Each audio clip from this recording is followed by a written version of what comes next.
Salut à tous, c'est Adam pour un nouvel épisode du format C. Oui, c'est moi, je fais pause 2 secondes, ceci est un reupload d'une vidéo qui était sortie en avril dernier. Suite à des petits problèmes de confidentialité, j'ai dû supprimer la vidéo qui était déjà uploadée sur la chaîne. Je la reupload maintenant avec de nouvelles informations, et je ne vous dis pas donc qui me l'a envoyé. Voilà. Bon, en tout cas bref, bon visionnage.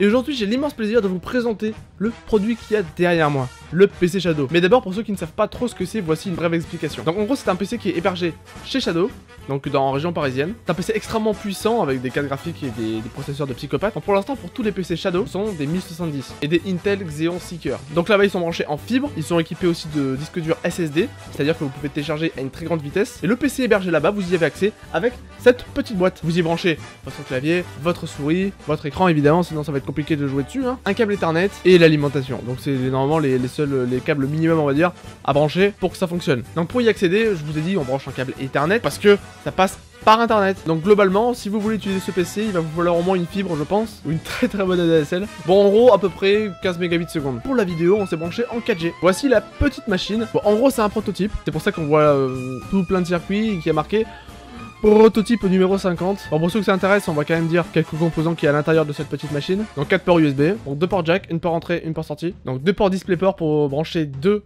écrans. Si vous avez regardé la vidéo d'Hardisk, vous avez remarqué sûrement qu'il avait dit qu'on pouvait brancher qu'un seul écran. Bah ça a déjà été corrigé. C'est-à-dire que j'ai une version plus élevée que celle d'Hardisk. Il faut le dire quand même, hein. C'est important.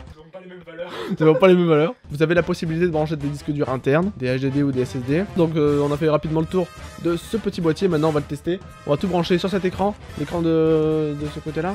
Bah, c'est mon PC normal. Et sur l'écran droite, on va se mettre la Shadow. C'est parti. Comme je vous l'ai dit précédemment, nous sommes sur de la 4G qui a un ping à peu près moyen, même si le upload et le téléchargement est assez élevé. Pour lancer le PC là-bas, il suffit juste de brancher. C'est simple. Efficace. Admettons vous débranchez le péché. Le péché? Oui, le péché mignon. Admettons vous débranchez le PC maintenant, et bah le PC là-bas ne s'éteindra pas. Du coup c'est plutôt cool. Découverte du boson de Higgs. Recherche du temps perdu.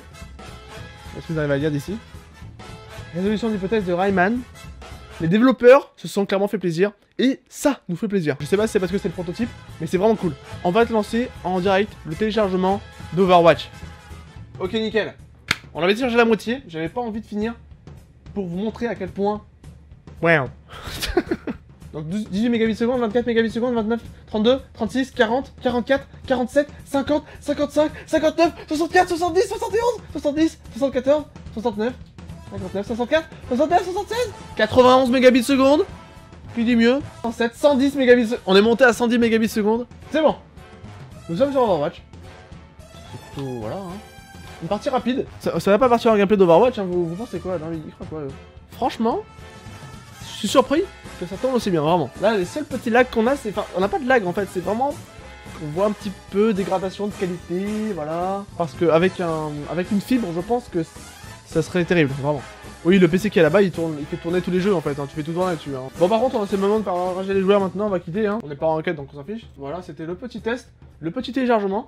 On va faire un speed test maintenant. Profitez du spectacle. Voilà. On est monté à 904. On peut monter plus. Donc voilà pour jouer, pour le speed test, pour la connexion. C'est vrai que la connexion là-bas c'est un gros avantage. Avec une 4G ou une fibre normale, tout ce qui est Skype ou Discord fonctionne plutôt bien. Pas avec la DSL, malheureusement. Bon bah étant donné que les PC là-bas sont des monstres, tout ce qui est montage vidéo, Photoshop, etc. passera bien. Nous sommes sur un disque SSD à 235 Go. Enfin 236 Go, voilà c'est 256. Il me semble qu'il est pas sorti, vous pouvez déjà le précommander. Ce qu'il faut savoir c'est que ça bouffe énormément de 4G, vraiment beaucoup.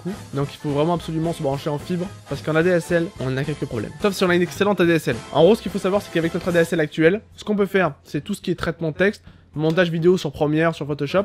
Montage vidéo sur Photoshop c'est pas possible, hein, vous le savez très bien.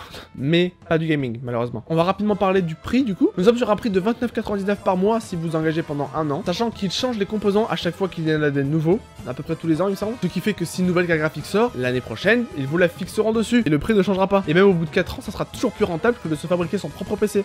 Même si vous changez pas les composants à l'intérieur. Et d'ailleurs je vais peut-être dézoomer parce que vous me voyez flou, gros plan, sur un fond Windows.